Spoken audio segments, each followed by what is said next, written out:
Hello दोस्तों, good afternoon. कैसे हो आप लोग सब? आई होप आप लोग अच्छे होंगे। मैं जरूर अच्छी नहीं हूँ दोस्तों। अभी बहुत स्वेलिंग आ रही है, आप लोगों को दिख रहा होगा। और हाथ देखो कितना, ये फिंगर्स वगैरह सब ये टाइट हो चुकी है। मेरी फिंगर्स बहुत बहुत ही ज्यादा स्वेलिंग आ रही है। हाथ पैरों में बहुत ज्यादा है, पूरी बॉडी पे स्वेलिंग लग रही है। मतलब मैं ऐसे कर रही हूँ ना, तो मुझे इतना खिंचाव, मेरे चेहरे पे खिंचाव महसूस हो रहा है। और लालिमा तो थोड़ी कम हो गई है, लेकिन थोड़ी ही हुई है, ज्यादा नहीं हुई है। लेकिन स्वेलिंग बहुत है, मुझे समझ में नहीं आ रहा इतनी स्वेलिंग क्यों आ रही। डॉक्टर का तो ट्रीटमेंट चल ही रहा है, ले ही रही हूँ मैं, लेकिन नहीं आ रहा मुझे समझ में। आज तो मैं सच में ना ढंग से चल पा रही हूँ, कुछ नहीं कर पा रही मैं। मतलब ये डॉक्टर बोल रहा है इस बुखार के बाद स्वेलिंग आती ही है, ऐसा बोला है उसने। लेकिन क्या पता, आज 5वां दिन है, मेरे को इतना मतलब ऐसा लग रहा है कि भगवान जल्दी ठीक कर दो। क्योंकि टचवुड मैं बीमार बहुत रेयर पड़ती हूँ। हाँ, थोड़े बहुत कुछ कॉम्प्लिकेशंस वगैरह होते हैं, लेकिन मुझे फीवर वगैरह शायद बरसों बाद आया होगा दोस्तों। इस तरह का फीवर इतना तेज। कोई चला गया। एक्चुअली ये रास्ता हमारा शमशान घाट की ओर जाता है। जय श्री राम। आप लोग को सुनाई दे रहा होगा, थोड़ा सा वो निकल जाए। कोई की नौमी चली गई, तो भगवान उनकी आत्मा को शांति दे। तो बस दोस्तों, तबीयतें सबकी खराब चल रही हैं। शायद मौसम ही ऐसा चल रहा है, मुझे लग रहा है हर घर में सब बीमार हैं, तो शायद वही कारण मेरे साथ भी हुआ होगा कि, पर क्या पता कहाँ से ये सब हो गया मुझे, पूरा बॉडी पर ये सब। खैर, वो सब लोग यही बोल रहे हैं कि अब पहले से काफी लाइट हो चुका है दोस्तों, काफी लाइट हो गया है। लेकिन बस इस सूजन के कारण मैं थोड़ा परेशान हो रही हूँ। मेरे एक गद्दी जैसे हाथ हो गए, देखो ना, वरना मेरी नसें नसें दिखती थी। ये देखिए कितनी मोटी मोटी फिंगर, कितना कैसा हाथ हो गया मेरा, आप लोगों को लग रहा होगा ना। देख के फेस देखो पूरा ऐसा फूल रहा है। खाने में मैं कुछ भी ढंग से नहीं खा रही हूँ दोस्तों। मैं सच बताऊं, मेरा मुंह का स्वाद जा चुका है। मुंह में बिल्कुल स्वाद नहीं रहा है। बिल्कुल कुछ भी खाती हूँ तो ऐसा कड़वा कड़वा लगता है। ये नारियल पानी पी रही हूँ और थोड़ा बहुत ही खाना, एक टाइम में जो भी खाना है वही खा रही हूँ। आज तो अभी तक तो मैंने 1 बज गया, मैंने कुछ भी नहीं खाया है। दिमाग थोड़ा सा है ना स्थिर नहीं रहता है मेरा, मैं सही बताऊं। मैं आज भी मंदिर में जाके मैं बस मैया के आगे मेरे आंखों से सिर्फ आंसू निकल रहे हैं कि कब सब अच्छा होगा मुझे नहीं मालूम। बस मेरे पेरेंट्स को अच्छा रखो, मेरे बच्चों को अच्छा रखो। मेरा तो जो है, मेरी जिंदगी बिगड़ चुकी है। मुझे अपनी जिंदगी से कोई लगाव भी नहीं है, मैं सही बताऊं। बस मुझे मेरे बच्चों के लिए जीना है, और मेरे मम्मी पापा को भगवान मेरी उम्र भी लग जाए, मैं तो यही बोलूंगी, क्योंकि वो है तो सब कुछ है हमारे लिए। ये है। और क्या बोलूं मैं आप लोगों के लिए। कई लोग इतना डिस्टर्ब करके रख देते हैं लाइफ को कि उनको शर्म भी नहीं आती कि किसी की जिंदगी इतनी बर्बाद कर दी। तो अब तो बख्श दो यार, है ना। हम ना किसी के लेने में है ना देने में है। हम ना किसी का बुरा सोचते हैं दोस्तों, हमारे मार्फत हम कभी जानबूझ के किसी का बुरा नहीं कर सकते। और भगवान हमसे कराए भी ना कभी किसी का बुरा, हम सच कह रहे हैं। लोग मेरा बुरा कर करके गए, मैंने किसी का कभी बुरा नहीं किया। मैंने एक शब्द कभी किसी के लिए ना बुरा सोचा है, और ना मैं बुरा कर सकती हूँ। मेरी आत्मा ही मेरा नहीं वो देती यार अंदर से कि मैं किसी के लिए बुरा सोचूं। लेकिन क्या पता, लोगों को इतनी उंगली करने की आदत है जिंदगी में कि बता नहीं सकते। यदि कोई शांति से अपने घर में जी रहा है, इज्जत से अपने घर में रह रहा है, तो उसे रहने नहीं देंगे, उसे टॉर्चर करेंगे। फोन लगा लगा के टॉर्चर करेंगे, परेशान करेंगे, है ना। दूसरों को फोन लगाएंगे, फिर घर तक खबरें आएंगी, फालतू की चीजें, जो बेबुनियाद बातें हैं, फालतू की बातें हैं, जहाँ उसमें कोई भी सच्चाई नहीं, कुछ भी नहीं, वो बातें यहाँ पर आके बोली जाती हैं। मैंने पहले ही बोल दिया, मैं किसी के लेन देन में नहीं हूँ। मैंने किसी का कुछ नहीं किया है। मैं अपने घर में, जब मेरी जगह कोई और औरत होती ना तो क्या नहीं कर लेती, है ना। कभी सोचा ये चीजें? मैं तो शांति से अपने घर में रह रही हूँ यार, अपने बच्चों को पाल रही हूँ, अपना सब कुछ कर रही हूँ, कोई मतलब नहीं रखती किसी भी चीज से। तो क्यों मुझे परेशान करते हो यार? क्यों मुझे इतना टेंशन देते हो?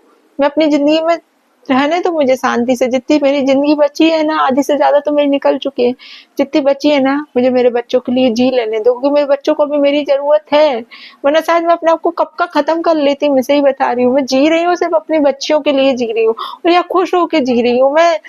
मतलब अपने आप को बहुत पॉजिटिव रखती हूँ, बात बात में अपने आप को मैं बिजी रखूंगी कि ताकि मेरे ऊपर चीज हावी नहीं, लेकिन लोग ला ला के मेरे सर पे ऐसी बातें आती हैं कि मैं ना, फिर मुझे बहुत ज्यादा गुस्सा आता है, बहुत ज्यादा, कि साला मैं कुछ किसी के लिए कुछ बोल नहीं रही, कुछ कर नहीं रही, अपने शांति से अपने घर में रह रही। साली 5 दिन से तो मैं बीमार पड़ी हुई हूँ घर में, है ना, तो भी बातें मेरे तक आती हैं, फालतू की बातें आती हैं, तो मेरा दिमाग खराब हो जाता है यहाँ पर। मैं हाथ जोड़ के विनती कर रही हूँ कि प्लीज प्लीज मेरे घर से, मेरे परिवार से दूर रहो, मेरी बच्चियों से दूर रहो, सबसे दूर रहो। मुझे किसी से कोई संबंध नहीं रखना है, कुछ भी नहीं करना। मैं अपने घर में शांति से जी रही हूँ, मुझे जीने दो प्लीज, है ना। ना मैंने कभी किसी का घर बिगाड़ा हो, ना मैं बिगाड़ सकती हूँ। मेरी ये आत्मा अंदर से वो ही नहीं देती मेरे लिए अनुमति कि मैं किसी के लिए गंदा सोच पाऊँ, क्योंकि मैं एक औरत हूँ और मैं एक औरत का दर्द बहुत अच्छे से समझती हूँ। लेकिन क्या पता क्यों सामने से ये चीजें नहीं समझी जाती हैं। मुझे परेशान किया जा रहा है, और बहुत बुरी तरीके से परेशान किया जा रहा है, मेंटली टॉर्चर किया जा रहा है मेरे लिए।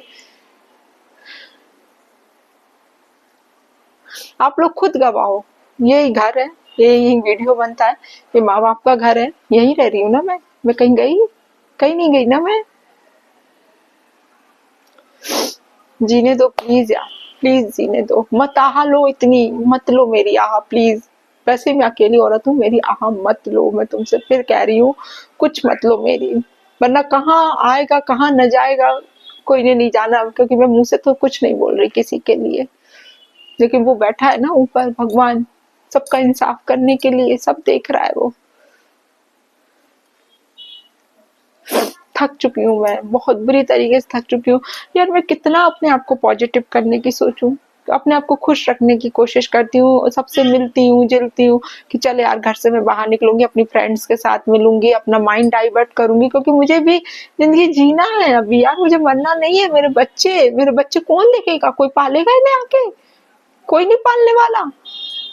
अपने बच्चों को आज हम ही, जब सगे बाप ने नहीं पाला तो मैं किसी से क्या उम्मीद रखूं, कोई उम्मीद नहीं रखती मैं किसी से। मेरी बच्चियां हैं, मेरी रिस्पॉन्सिबिलिटी है, मुझे उन्हें बड़ा करना है, मुझे उनके मुकाम तक पहुंचाना है, मुझे उनका करियर बनाना है। कोई नहीं आ रहा है, कोई हाथ लगाने नहीं आ रहा है सिवाय मेरे माँ बाप के, कोई नहीं आता। आई समझ में। वरना मैं किसी से उम्मीद रखती हूँ यहाँ बैठ के, तो मुझे परेशान मत करो प्लीज। मैं नहीं कह रही कि कोई आए और मुझे मदद करे, मुझे नहीं चाहिए किसी की भी मदद। बस भगवान से कहती हूँ कि इतना मेरे में दो कि मैं अपनी बच्चियों को खुद से पढ़ा सकूं, मैं कभी किसी के आगे हाथ ना फैला पाऊं। मेरी राधिका का बस जॉब लग जाए, अच्छी पढ़ाई, बस 4-5 साल का और टाइम है मेरे पास। ये 4-5 साल में राधिका सेटल हो जाएगी, मुझे मालूम है। फिर मुझे शायद टेंशन फ्री हो जाऊंगी, वो मिष्टी को पढ़ा लेगी, मुझे मालूम है, क्योंकि अभी मिष्टी छोटी है, 5th क्लास में ही है, तो मिष्टी को पढ़ा लेगी, मुझे मालूम है। बस मेरे भी सारी चिंता राधिका के करियर को लेके लगी रहती है कि अच्छे मुकाम तक वो पहुंच जाए लड़की। बस मेरे को भगवान इतना देना कि मैं किसी के आगे हाथ ना फैला पाऊं कभी किसी चीज के लिए। अब आप लोग समझ सकते हो, बच्चा बाहर पढ़ रहा है, सब कुछ है, टेंशन होती है यार, हर तरह की एक माँ हूँ मैं, बेटी मेरी बाहर पढ़ रही है ना।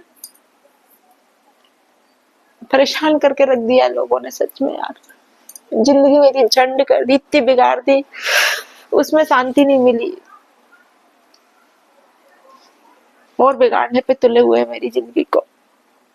जीने दो यार प्लीज, हाथ जोड़ी हूँ, तुम्हारे पैर पड़ी हूँ, मुझे किसी से कोई मतलब नहीं है, मैं अपने घर में रह रही हूँ, सब कुछ खत्म है, कुछ नहीं है ना।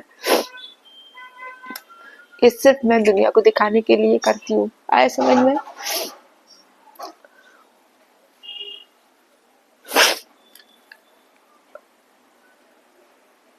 कोई इंसान पहले से ही दुखी है ना, उसको और दुखी नहीं करना चाहिए कभी भी। बहुत हाई लगती है, ध्यान रखना, बहुत हाई लगती है। एक मजबूर और एक दुखी औरत के लिए हाई लोगी ना तो जी नहीं पाओगी। और मेरी बिना गलती के, सबसे बड़ी बात है, यदि मैंने ये गलती जानबूझ के करी होती अपनी लाइफ में, तो मैं समझती कि हाँ यार मैं गलत हूँ, लेकिन मैंने तो कोई गलती करी नहीं है दोस्तों, मैं तो अनजान, है ना। तो भी बिना बात के मुझको टॉर्चर किया जाता है।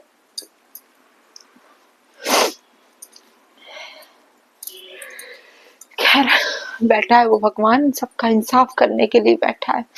मैंने सब कुछ वहीं छोड़ा हुआ है क्योंकि मुझे मालूम मेरी हेल्प के लिए कोई नहीं खड़ा, कुछ कोई नहीं है, मैं आज अकेली हूँ बिल्कुल। और मैं इतनी सक्षम हूँ, मैं अपने डिसीजन खुद से ले सकती हूँ और जिंदगी के डिसीजन मैंने खुद ही लिए। पर कुछ मतलब बहाव में बह के गलत डिसीजन हो गया लाइफ का, तो उसमें मैं क्या कर सकती हूँ यार। मैंने तो अच्छा ही सोचा था ना, कौन औरत अपने लिए बुरा सोचती है यार, कौन अपने बच्चों के लिए बुरा सोचती है। मैंने भी नहीं सोचा था बुरा, है ना। आगे यदि कदम बढ़ाया था तो यही सोच के बढ़ाया था कि शायद जिंदगी अब सुख से हो जाएगी, लेकिन नहीं, मेरा तो है ही, मेरा संघर्ष ही लिखा है, मुझे करना है और मैं कर रही हूँ यार, है ना। जीने दो बस शांति से, बस मैं इतना बोल रही हूँ, मुझे परेशान मत करो यार, मुझे दुखी नहीं होना। मेरी आंखों में आंसू देख के मेरे बच्चे दुखी हो जाते हो, मैं उनके आगे रोना नहीं चाहती बिल्कुल भी। फिर हाथ जोड़ी हूँ।